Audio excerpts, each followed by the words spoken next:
Okay, attempt number 2 at a video of a lesson without my ugly mug in the shot. You don't need to see my scar face anyway. But hopefully my voice will help ease your frustration. Though today is one of the more challenging ones. It's going to take us back to some things that you guys had struggles with. Some of you before when we were talking about the bearing.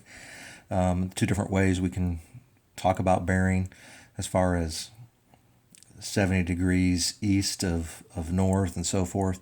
But it's related to vectors. And so this is like example number 5 in your book. I'm not going to take nearly as long with today's notes as I did yesterday. There's only 2 homework problems. I'm only going to do this one example. It's like number 5. And you can watch me as I work it out. Hopefully that'll help you sort of get inside my head.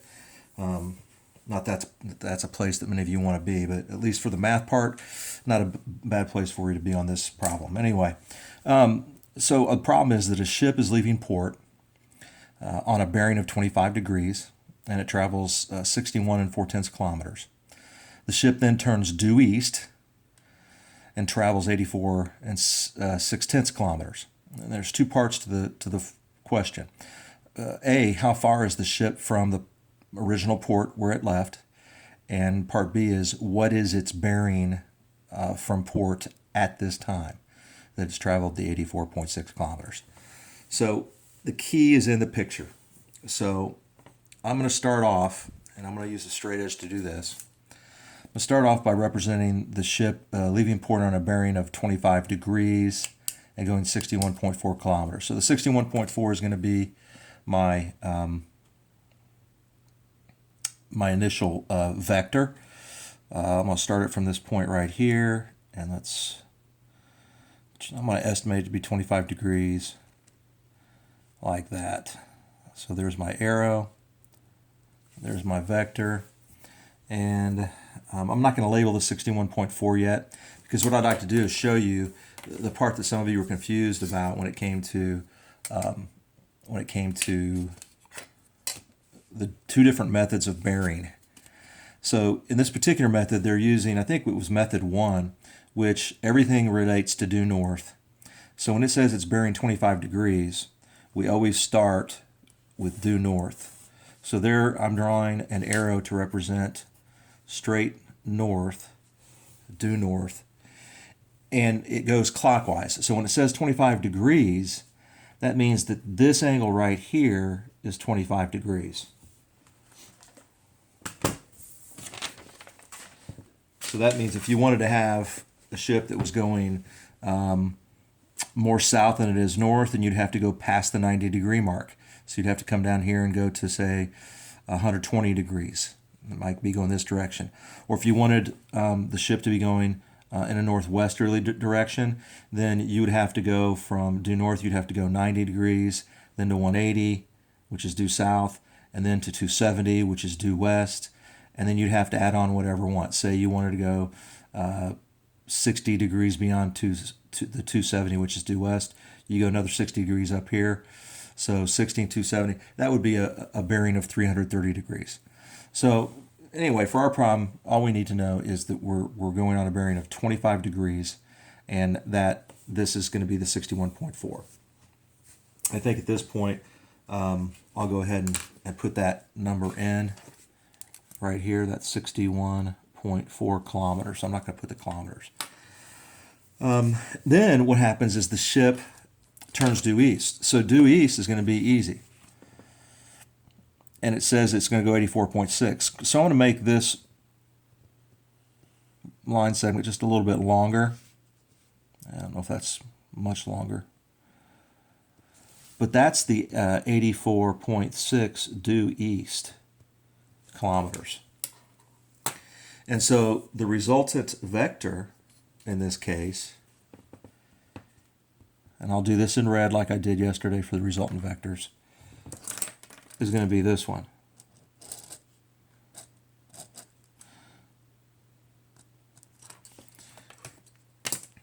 So what we've then been asked is how far is the ship from port? Well, this vector right here, I'm labeling it with V, that's the resultant vector. That guy right there is that magnitude will be the answer to part A. How far is the ship from port? Now, what is its bearing? Well, the bearing, I'm going to do this in a different color. I'm going to do this in a purplish color here. The bearing is actually going to be, we're going to do the same method. We're not going to do the east of north thing. We're just going to say the bearing from due north is going to be this many degrees. So it's from due north right here to that side, which is the resultant vector. So we'll need to find that guy. I'm just going to label it with B. I'm going to put a letter B right here to represent that bearing. So we'll need to find that in a little bit. But first, let's talk about what we know as far as trying to find this V. We know that yesterday we used law of cosines to solve some of these problems. Well, in order to use law of cosines, I would need to know this angle right here. And so at first we think, well, I don't know how would I do that. A lot of times in geometry class, if you guys can remember that far back, you actually used what we called auxiliary lines to help us solve problems. And so there's a line we can draw in, sort of like the due north was a reference line for us.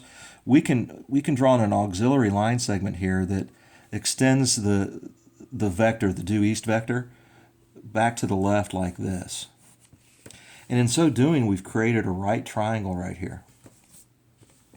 And so in this right triangle, this small little right triangle, you have a 25-degree angle, which was the original bearing. This one's 90. Hey, that's 2 of 3 angles. Well, I can figure out what this one is right here. So this angle right here, and I know the 61.4 is sort of in the way, but that angle plus these two has to add up to 180. Well, I like doing it the other way. I like doing it the simpler way. You guys know me. Okay, if there's a shortcut, let's do it. Let's be smart lazy here. So I'm going to take that 90 away from 180 and just know that 25 plus this little angle here has to add up to 90. So if you take 90 minus 25, you end up with 65 degrees. Well, why is that important to us? Well, this 65-degree angle and the angle that's opposite V, the one that we need to use the law of cosines, they're supplementary. They're a linear pair. They form a line. So if we take 180 and subtract 65, then we end up with, what is that? Do I need to go to my calculator? Okay, RT, I sure hope you don't have to go to your calculator for this one. I'm not going to use this. I'm putting it off to the side. I'm going to do this in my head. I wonder how many people will figure out who RT is. Anyway, that's going to be 115. So 115 degrees is this angle. And that will allow us to go ahead and use the law of cosines. So what I'm going to do is I'll go ahead and write down that formula. So remember, when we're trying to find V here, since we're talking about vectors, let's put those, what used to be absolute value symbols are no longer absolute value symbols here. They simply mean we're looking for the magnitude of the vector, which remember, magnitude means the quantitative amount, not the directional amount, just the quantitative amount of the vector. So that's why we put those symbols around it. So I want the magnitude of the vector squared to be equal to the 61.4 squared plus 84.6. Changing pens, that pen is too thick. Squared minus 2, and then the 61.4, 84.6. And then in here goes cosine. I'm having to write smaller, I'm running out of room. You guys know that feeling. 115 degrees. What I'm going to do is I'm going to hit pause on my video right now and go ahead and do that calculation on my calculator and then get the answer. Hang on a second.